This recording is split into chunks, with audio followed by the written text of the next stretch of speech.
Badwater was destined to take his place in the Southern Episcopal hierarchy. Instead, he met my mother in the village at the start of his senior year in our lone dry-cleaning establishment.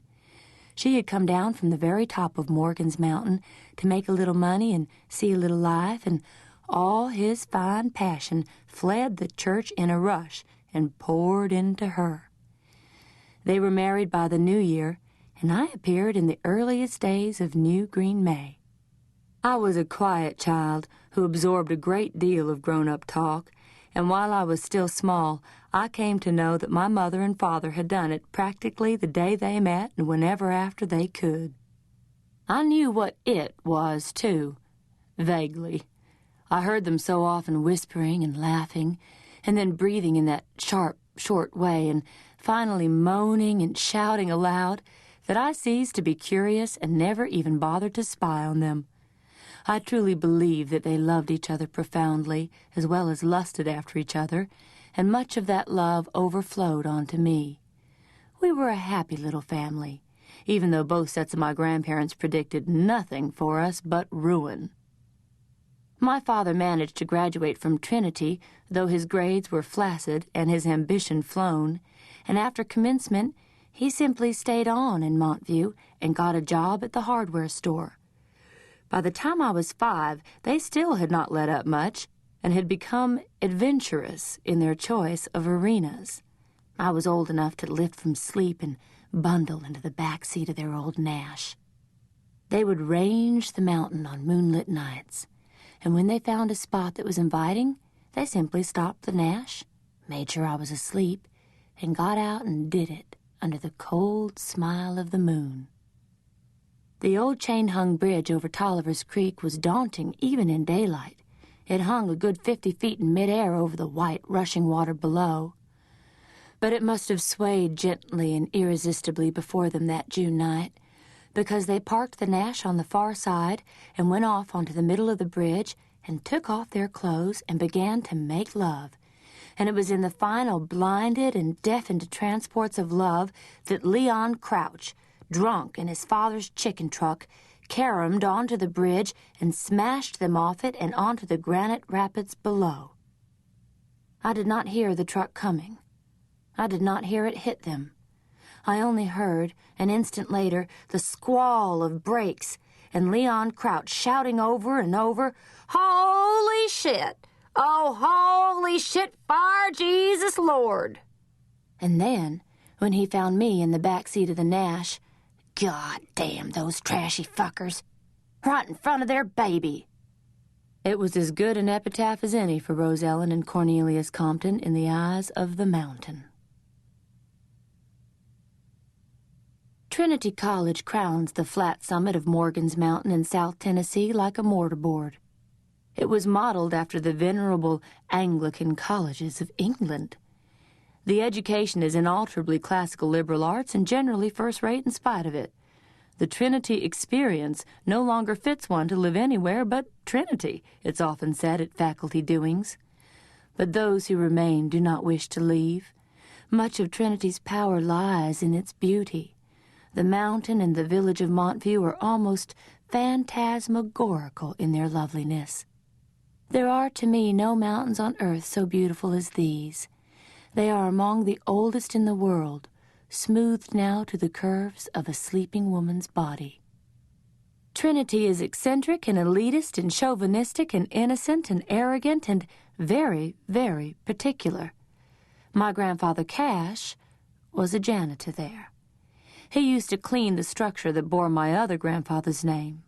Not for long, Papaw Cash refused to enter Compton Seminary with his mops and brooms once the Compton of it entered his family. Everyone at Trinity understood.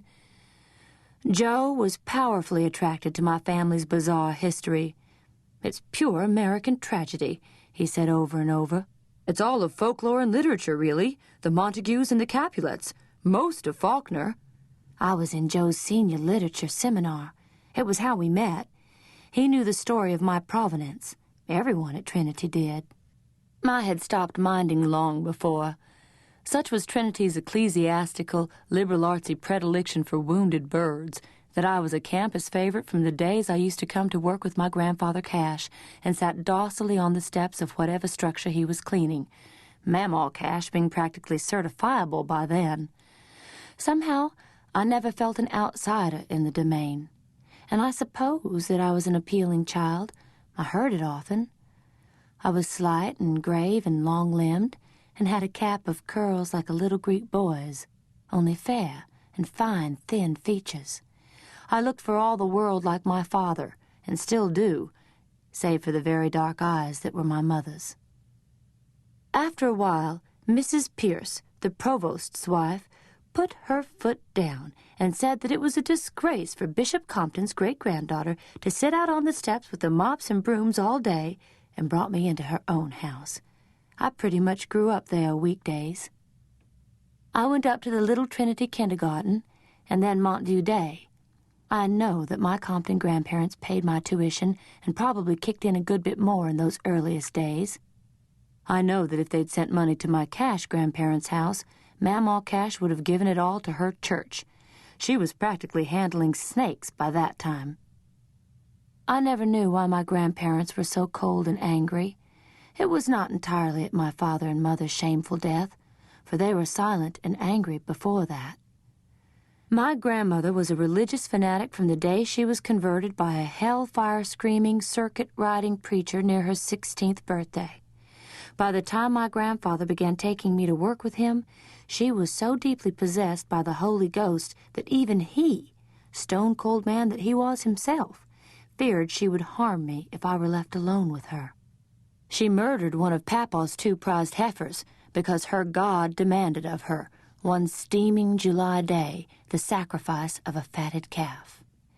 Then she went after the social worker from the county who heard about the calf and came to see how I was faring. Only the intervention of the pastor of her church, and my grandfather's promise to keep me away from her, saved her from being committed then and there to the state mental facility in Knoxville. The next morning I went for the first time up the winding road to Trinity College with my grandfather in his old truck, and passed for the first time under the arch and into the domain. Yes, that small part of me deep inside whispered, "This is right. This is the place." I told Joe everything about me soon after we met, except the manner of my parents' death. I told him finally on a day when he asked me to go with him down off the mountain and over to Chattanooga to hear an organ concert in one of the big Episcopal churches there. "I have all the God up here I need," I said finally. "I don't need a dose of anybody else's." "Cat," Joe said, "why don't you leave this mountain? What are you afraid of?" And so I told him. And he wept. And I knew then that I would marry him if he would ask me, and that he probably would. And he did, not long after that day. I fell in love with him on the first day of his seminar, in the winter of my senior year.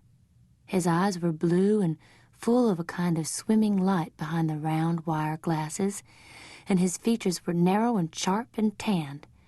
We had heard that he was considered a great asset to Trinity. "My name is Joe Gilliard," he said. "Josiah Peabody Gilliard. The Josiah and the Peabody are Vermont Yankee from back to Adam, but the Gilliard is a Cajun merchant marine who met my mother in Boston on her high school class trip and married her 3 hours before I was born. I just figured I'd get things off on the right foot and let you guys know you didn't have the lock on Gothic down here." We laughed, and I was lost. I married him on the afternoon of my graduation from Trinity, in austere little St. Rhoda's Chapel. I wore a simple white eyelet dress that Cora Pierce had married in, and wildflowers from the steep in my hair, and Joe wore his Dartmouth hood over his Trinity gown. Student-faculty relations were forbidden, but Joe was Trinity's first golden boy from the Ivy League, and I was their poster child. And Joe melted any incipient resistance by simply going to Dr. Pierce, still our provost and my unofficial guardian since the death of both sets of my grandparents, and formally declaring his honorable intentions toward me. I had been living with the Pierces since my Cash grandparents died in the final fire set in the old house by Mad Mattie Cash.